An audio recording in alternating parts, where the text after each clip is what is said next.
প্রিয় শিক্ষার্থীবৃন্দ, নিশ্চয়ই তোমরা আশা করছি সবাই ভালো আছো। হলিয়া স্কুলের পক্ষ থেকে তোমাদের শুভেচ্ছা এবং স্বাগতম।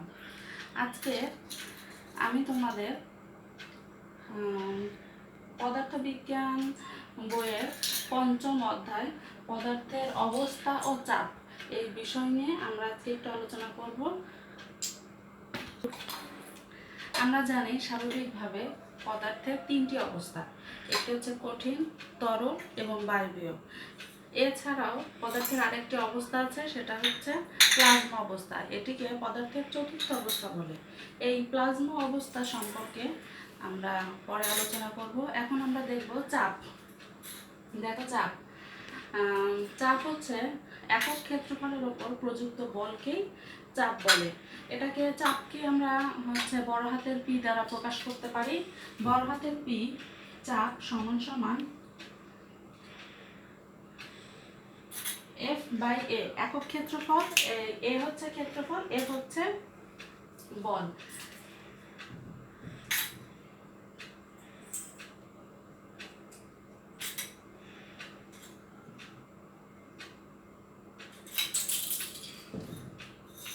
এখান থেকে দেখো চাপ, আমরা জানি চাপ হচ্ছে একটা স্কেলার। চাপ কিন্তু ভেক্টর রাশি না, চাপ হচ্ছে স্কেলার রাশি।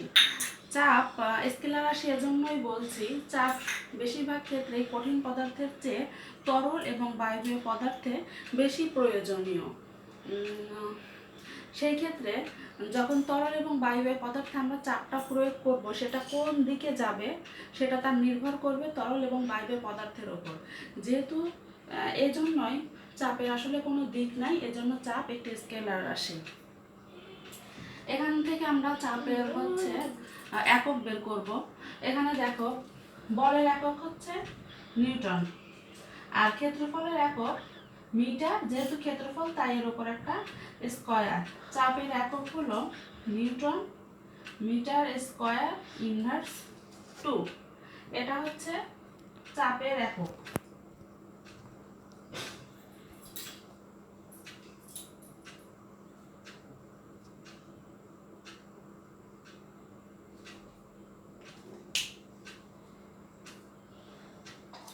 দেখো চাপের একক হচ্ছে, চাপকে পি দ্বারা প্রকাশ করা হয়েছে, চাপের একক হচ্ছে নিউটন মিটার ইনভার্স 2। দেখো বলের একক হচ্ছে নিউটন, ক্ষেত্রফলের একক মিটার। যেহেতু ক্ষেত্রফল সেহেতু মিটার স্কয়ার। এই মিটার স্কয়ার নিচের থেকে উপরে উঠে গেছে, এর জন্য ইনভার্স একটা সামনে চলে আসছে। আমরা এখন চাপের মাত্রা নির্ণয় করব।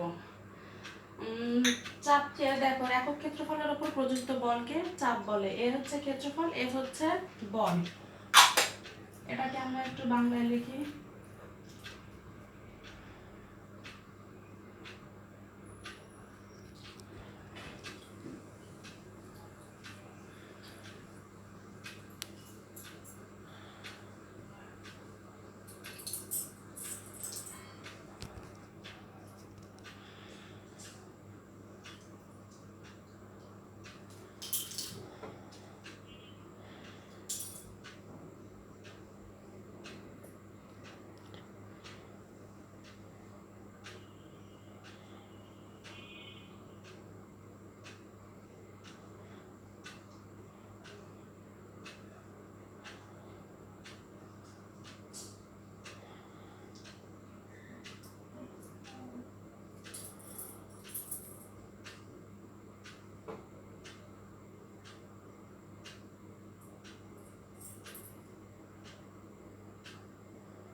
এখানে দেখো আমরা জানি বলকে এফ দ্বারা প্রকাশ করা হয়। এফ সমান সমান হচ্ছে এম এ। এখানে দেখো এফ সমান সমান হচ্ছে এম এ। এম তে ভর, এ তে হচ্ছে ত্বরণ, আমি সেটাই লিখছি ভর গুণ ত্বরণ।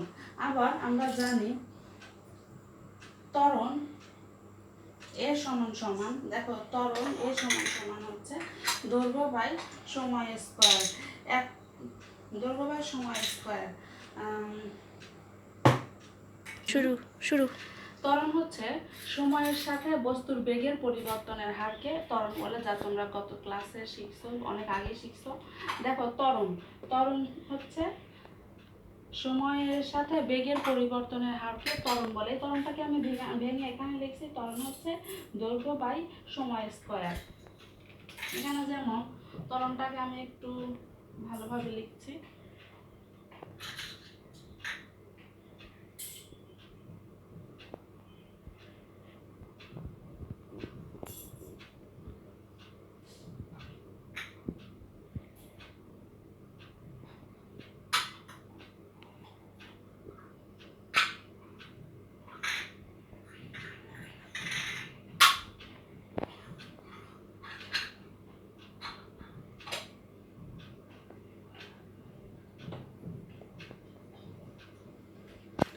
এখানে দেখো ত্বরণটাকে আমি বের করি, ত্বরণ সমান সমান বেগ বাই সময়।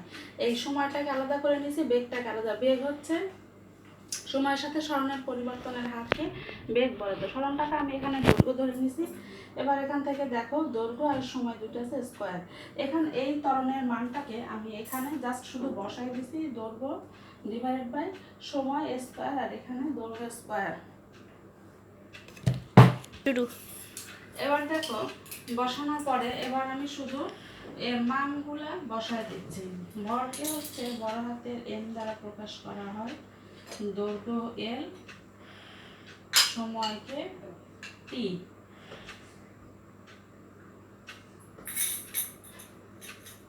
স্কয়ার, এই জিনিসটা আমি এখানে লিখছি। দেখো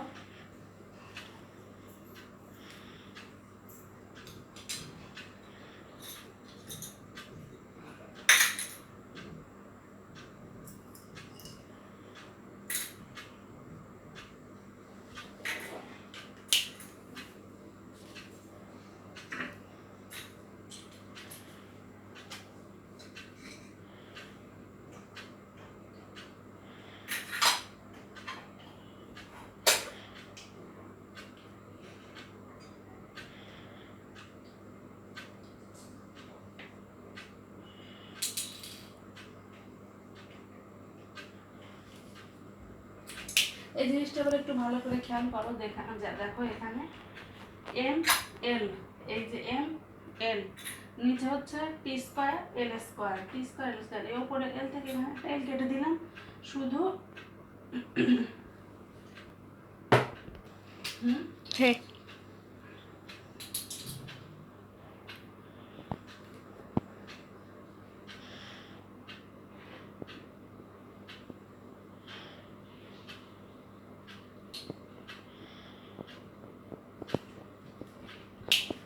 এখানে দেখো এই এল থেকে এল একটা কাটাকাটি করলে নিচে একটা এল থেকে যায়, সময় টি স্কয়ার।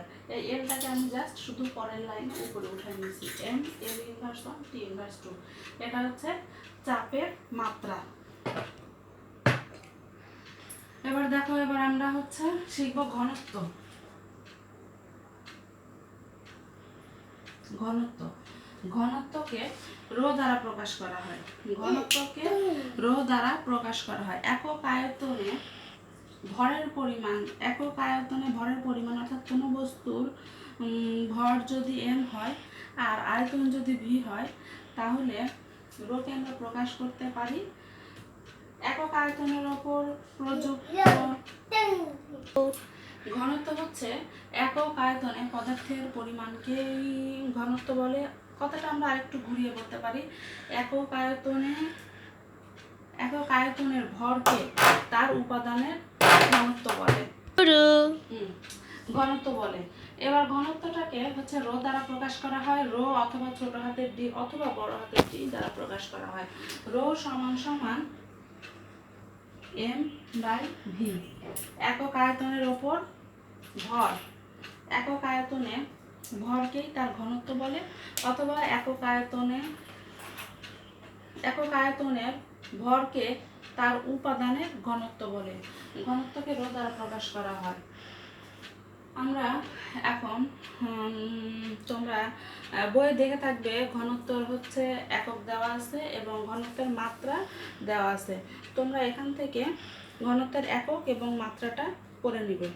দেখাচ্ছি, দেখো এমতে হচ্ছে ভর, ভরের একক কেজি। আর ভিতে হচ্ছে আয়তন, আয়তন হচ্ছে আয়তনের একক হচ্ছে মিটার, যেহেতু আয়তন সেহেতু কিউব, এর একক হচ্ছে কেজি মিটার ইনভার্স 3। আর এর এককটা দেখো,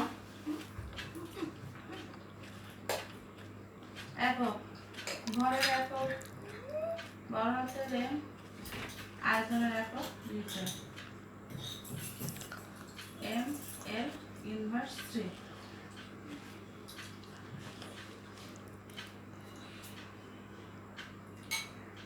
এটা হচ্ছে ঘনত্ব মাত্রা, আর এটা হচ্ছে ঘনত্বের একক।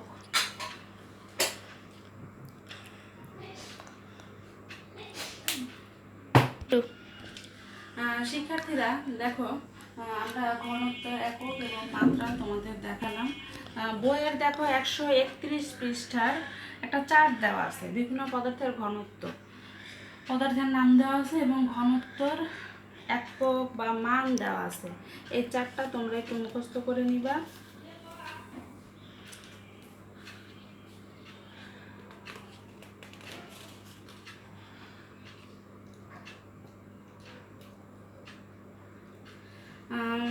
বইয়ে দেখো অনেকগুলো গাণিতিক সমস্যা দেওয়া আছে, সেই সাথে গাণিতিক সমস্যাগুলার সমাধানও করে দেওয়া আছে। তোমরা এগুলা বাসায় চেষ্টা করবা।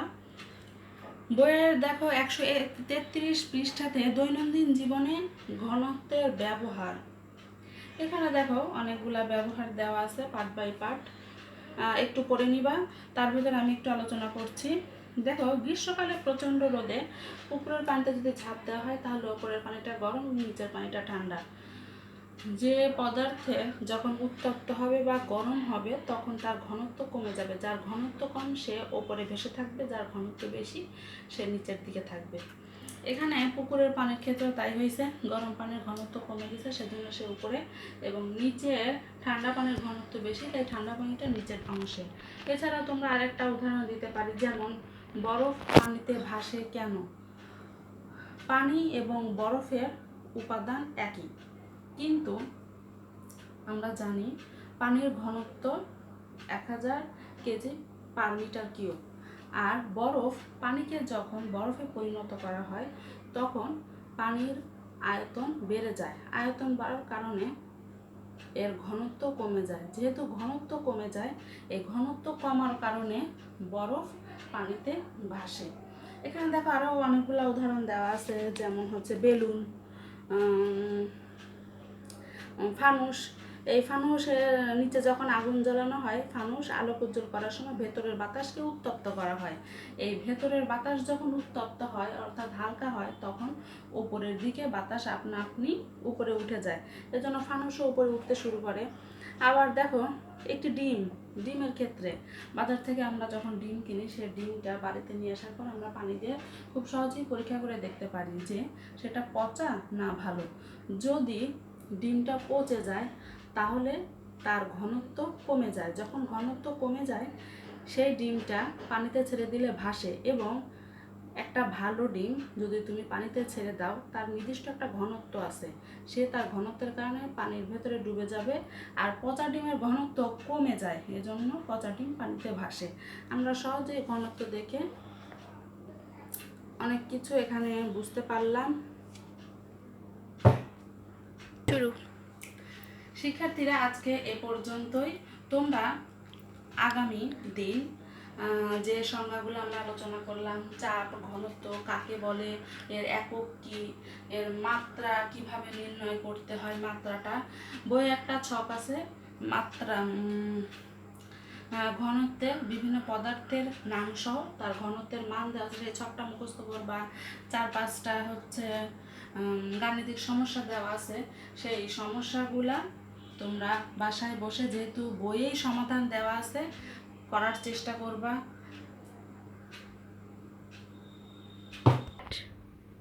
এই দেখো তোমরা বইয়েতে 133 পৃষ্ঠায় এখানে দেখো একটা ছক আছে।